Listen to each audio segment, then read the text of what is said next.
adjusters and insurance consultants.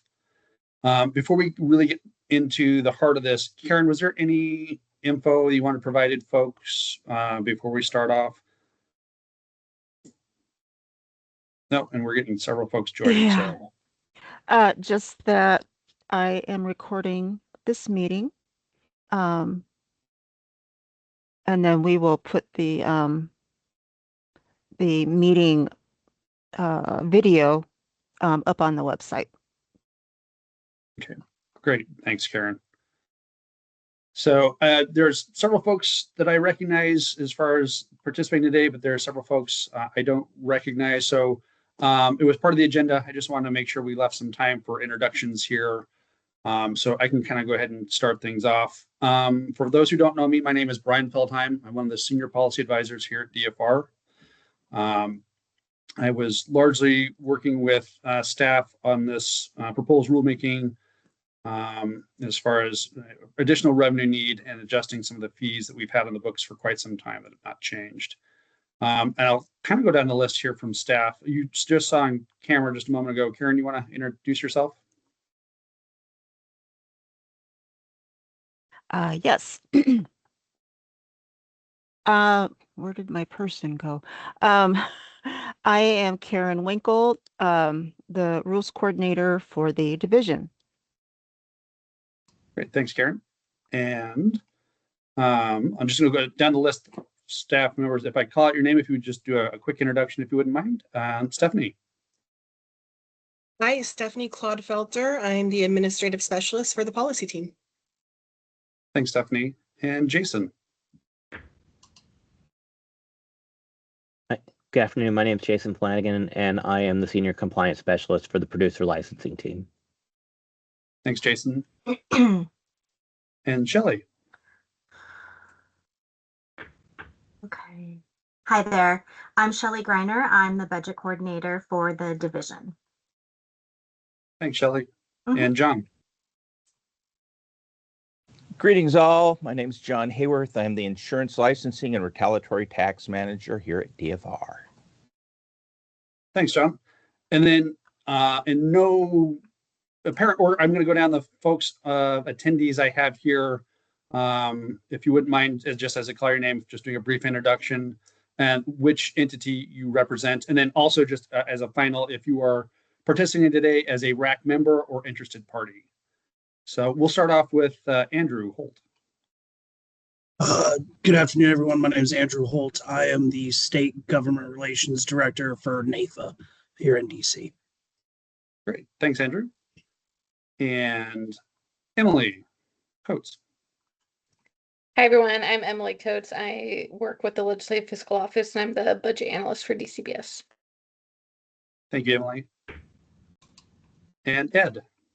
I'm Ed Davis. I'm the legislative chair for the Big I of Oregon and kind of a supervising consultant for MAPS Insurance. Great. Thanks, Ed. And let's see here. Is it ISIS?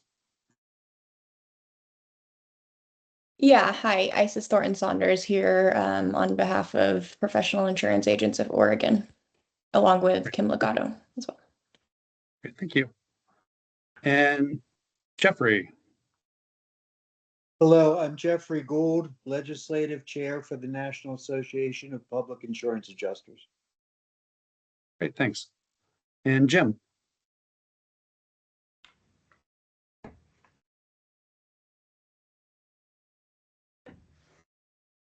Jim, if you're talking, we can't hear you. Again, Jim Brown, Executive Director, Oregon Surplus Line Association. Great. Thanks, Jim. Appreciate it. Hi, Brian. And Kim.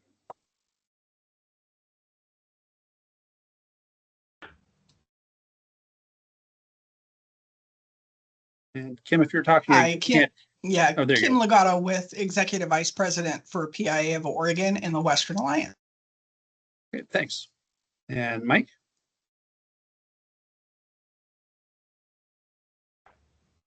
Hi, everybody. Michael Eliason. I'm lobbyist for Big I, Oregon. Great, thanks. And let's see here, Robert.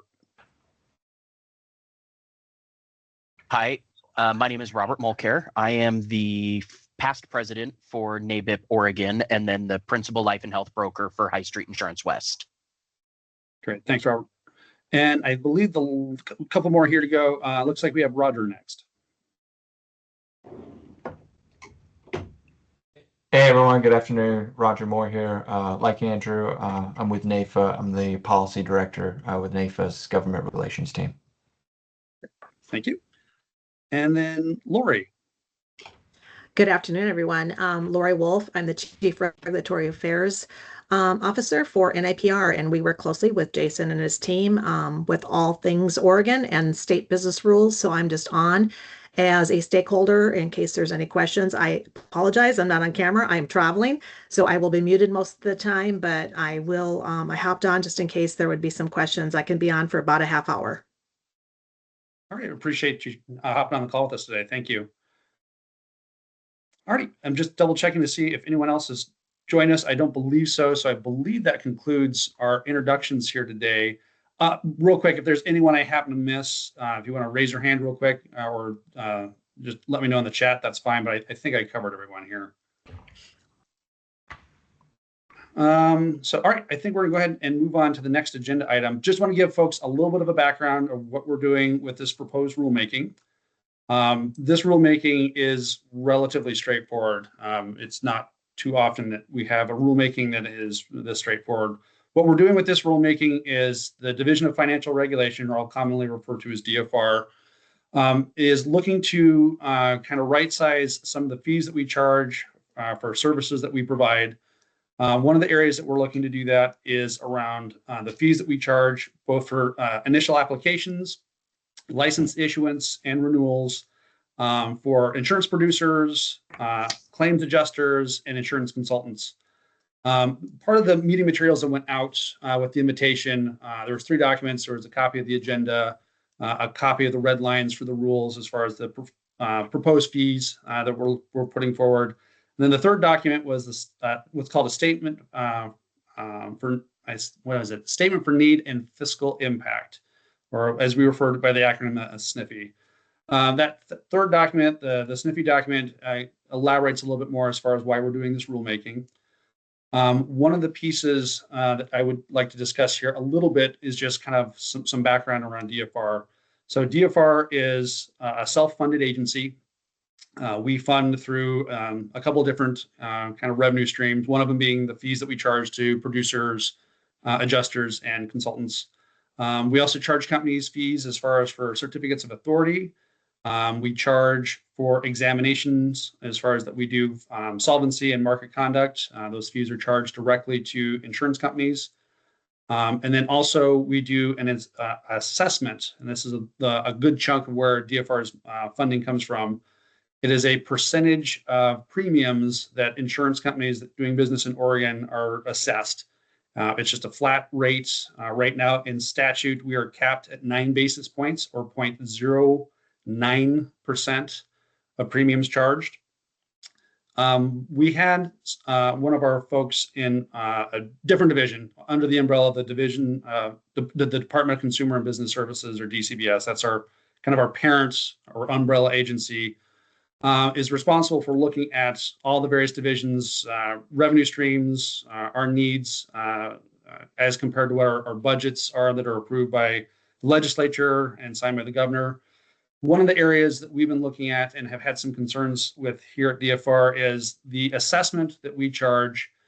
We have essentially run up against our statutory cap as far as one of the documents that we prepared internally a little while ago and was just updated this past week. We did a fee assessment and a study of our revenue streams here at DFR in particular. And because the assessment is essentially maxed out, that cannot change without legislation. That requires an act of the legislature to increase that cap. Because of that cap, we are a little bit short on some of our revenue need for the current biennium. We are in the 2025-27 biennium. This biennial period will end, I believe, in July of next year. If I'm wrong, Shelley can correct me on that. I think that's what it is, though. So in that time span, we, like I said, we've identified some areas where we just have a revenue shortfall. It's pretty plain and simple on that. How we are arriving at this shortfall is DFR is primarily a people agency. We don't have a lot of capital costs. We are mostly staff, and staff costs have grown fairly expensive the last several years, primarily due to inflation. And that's on a number of fronts. Healthcare is more expensive. Just keeping up with just inflationary costs on wages has grown more expensive. And then we've also added additional staff as far as to meet our regulatory and consumer protection obligations. Those were just additional duties and responsibilities that were assigned and given to DFR by the legislature. So that, in a nutshell, is kind of why we're here today. What I'd like to do, Karen, if you wouldn't mind, would you mind sharing the draft rule language document, the one that has the red lines with the fee changes?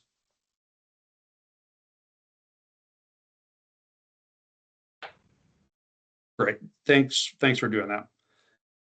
So right here, like I said, this is just relatively straightforward. What DFR staff is proposing to do is to increase the various fees that we charge. It's a 33% increase across the board.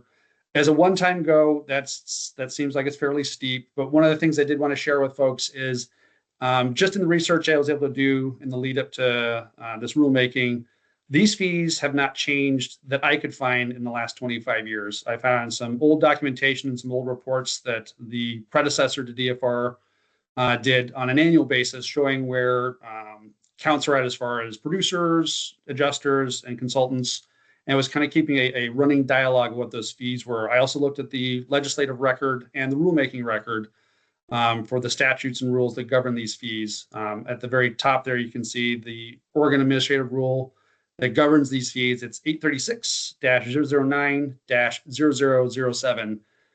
While this rule has changed several times over the years, the contents around the fees themselves have not changed since at least 2001 that I could find, and it may well go back further than that. But I figured a quarter of a century was more than enough to kind of give us room to discuss.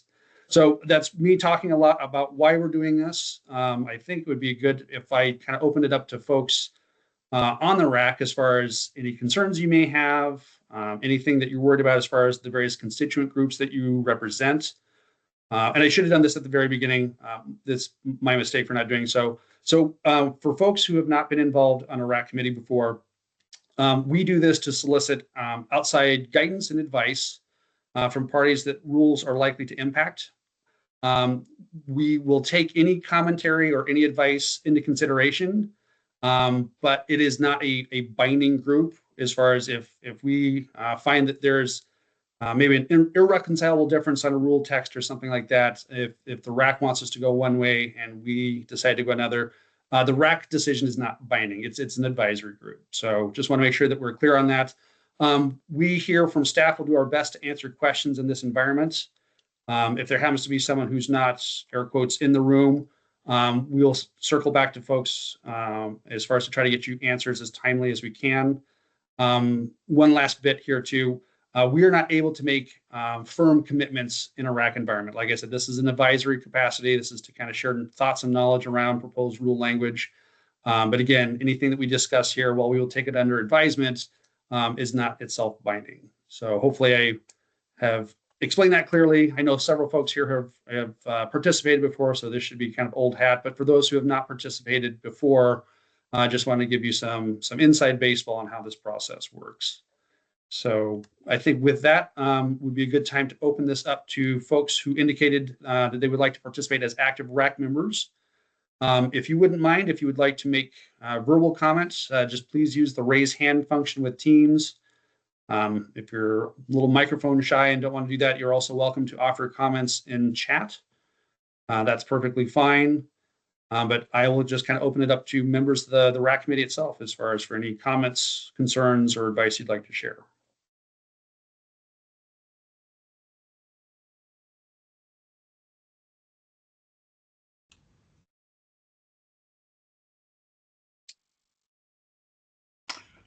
This is Ed.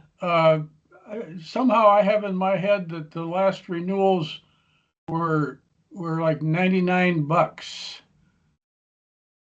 And I wonder if that's probably for 2 years, right? So these are annual fees in the document we're looking at, but when we renew it for 2 years at a time.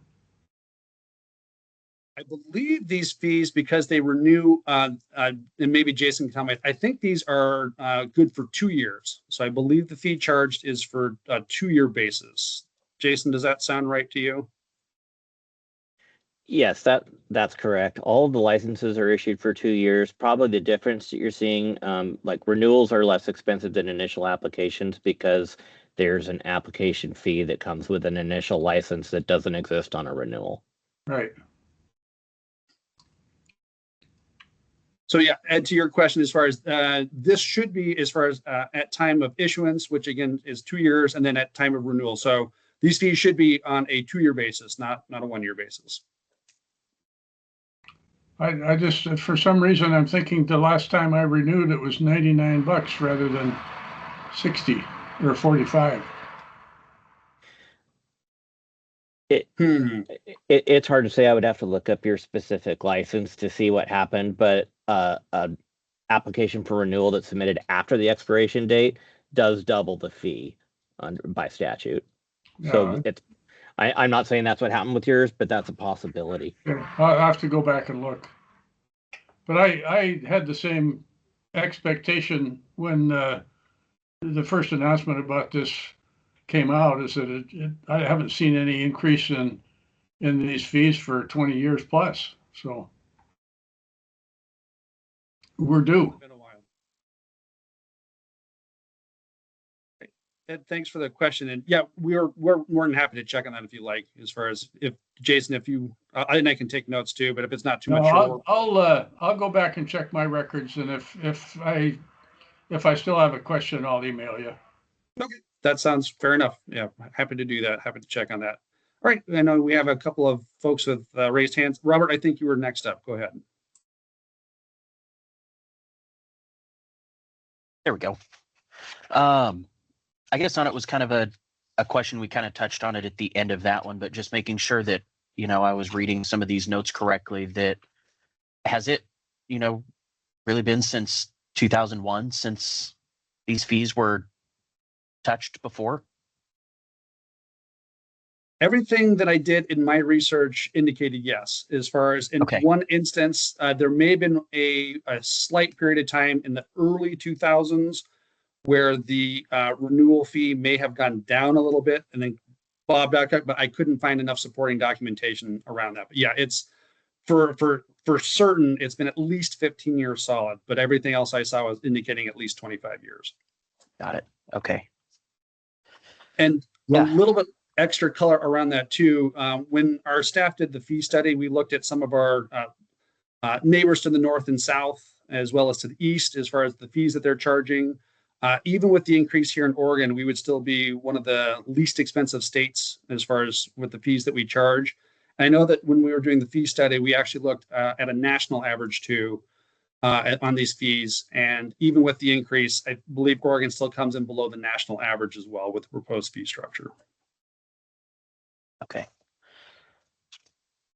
Yeah, I mean, I don't really have any other questions on it. I mean, it's pretty straightforward, and thinking about the increase that it is and the time frame that we're looking at, it does still seem pretty minimal. I mean, it speaking for for anyone, but as far as for like me as an agency and having 160 odd people that we pay and renew licenses for, I did the math and it's a pretty minimal increase across the board, but has a pretty major impact for you guys, and especially being self-funded. So I assume that with what I was looking at, that also means you guys don't receive any general fund dollars, that all of your funding comes from these sources. And that's essentially correct. I actually see Shelley's hands up, and I'll let our resident budget expert kind of field that one. Well, I was gonna make a comment on Ed, what Ed just, I don't know a lot about the licensing process, but when you mentioned $99, I don't know if there's an exam. I know initially applicants have to pass the exam. The fees are in our rule, but they're paid directly to the at the exam test site, and the vendor keeps those. And I don't know if there's any continuing education fees. So I was going to throw that out there. I know it sounds like Jason will follow up with you. And then for Jeffrey, what Brian said, I actually had to look up the specific rule files for paperwork I am preparing. And I can confirm that the application fee, let's see, pulling up my letter, was established in January 1998, I believe, and it has not changed since then.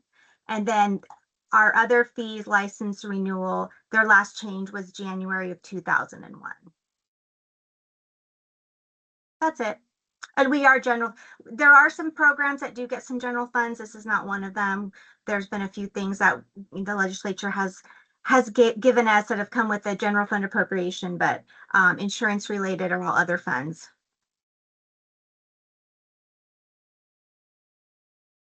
Shelley, appreciate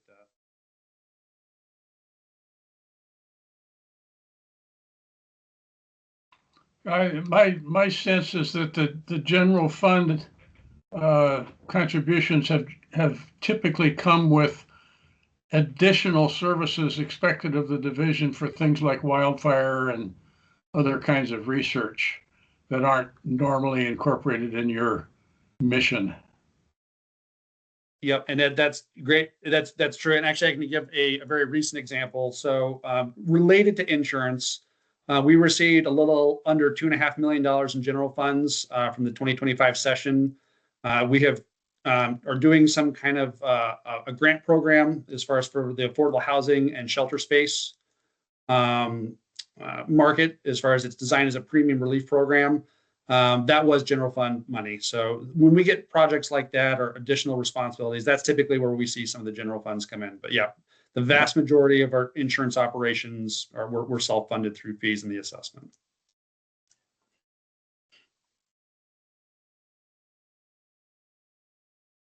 All right, I am just checking the chat here to make sure I'm not missing anything.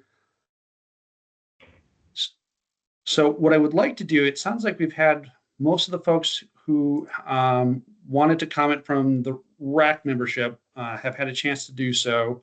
And then just trying to be mindful of people's very busy schedules. I think if we don't have any additional questions, oh, Shelley has something she's added to the chat here. Let me just see here. Just a clarification, I flip-flopped the links, so. Great, thanks, Shelley.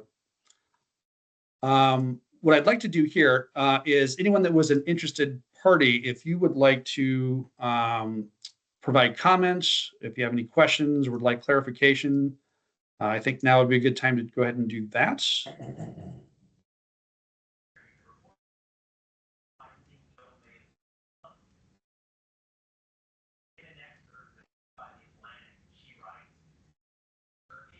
And I'll just double check chat, make sure I'm not missing anything there. So I'm not seeing or hearing anyone interested as far as interested parties. I think what I will go ahead and do then is just go ahead and move it to the broad public comment segments. Anyone who has logged on and would like to participate or would like to provide comments or share any concerns, now would be a good time to do so.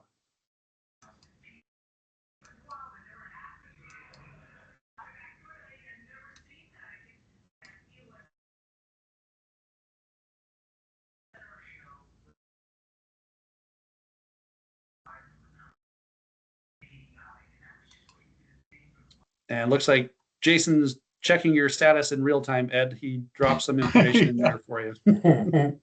I should be careful what I ask for. All right. Well, I want to be mindful of folks' time. I know we scheduled an hour for today.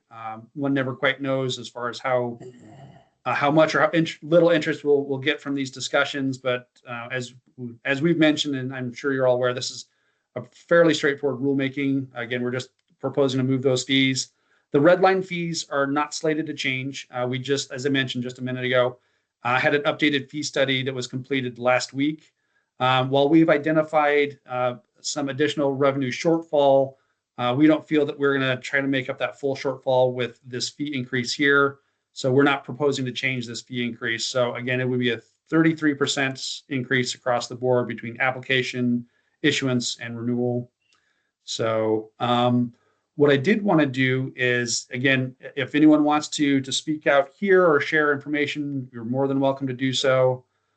But what I wanted to share with folks is there will be a written public comment period. So if you're a little shy now or need to bring this information back to constituents and interested parties back at home office or elsewhere, you are welcome to do so. We will be taking public comments through, I believe, oh, Karen, did I say it was close of business June 8th? I blanked on that date. Just typically a week from the RAC meeting. So, or the Friday. Let's look at what June 8th is. I think I gave a little bit extra time, but I could be wrong. June 8th. Okay, you've got June 8th on the on the agenda. Mm-hmm. Okay. I was pretty sure I had it on there. Wanted to make sure I had that correct. I mean, I only had the agenda in front of me, so my reading, I should just read it there. But yeah. So if anyone wants to offer written comments, you have until the close of business. So it will be 5 p.m. June 8th. To do that, the rulemaking will kind of move through its internal process once that public comment window closes. It's mostly just internal reviews we have to do with our executive team, some other notifications that we have to do to folks on certain legislative committees, and then certain publication timelines with Secretary of State to propose rules. And then I saw a comment just pop up. My only comment, this is the best RAC I've ever been involved in. You have one meeting, it's done on time, and we don't need another one. No big controversy. Well done. Right. I aim to please. I try to be efficient. Alrighty. Well, everyone, thank you very much for your participation here today. If anything happens to crop up at a later date, as far as just if you need some more information, please feel free to reach out to myself, and I can funnel your questions to the appropriate staff. If you're looking to make formal public written comments, if you would please submit those to Karen and copy myself, that would be great. That way we can make sure it's part of the formal rulemaking record. And I think with that, if we don't have any other late breaking agenda items, we are free to adjourn today. Again, thank you very much for your time. I really appreciate it. And thanks, Jason. You're probably right. Thank you. Thanks, everyone. Thanks.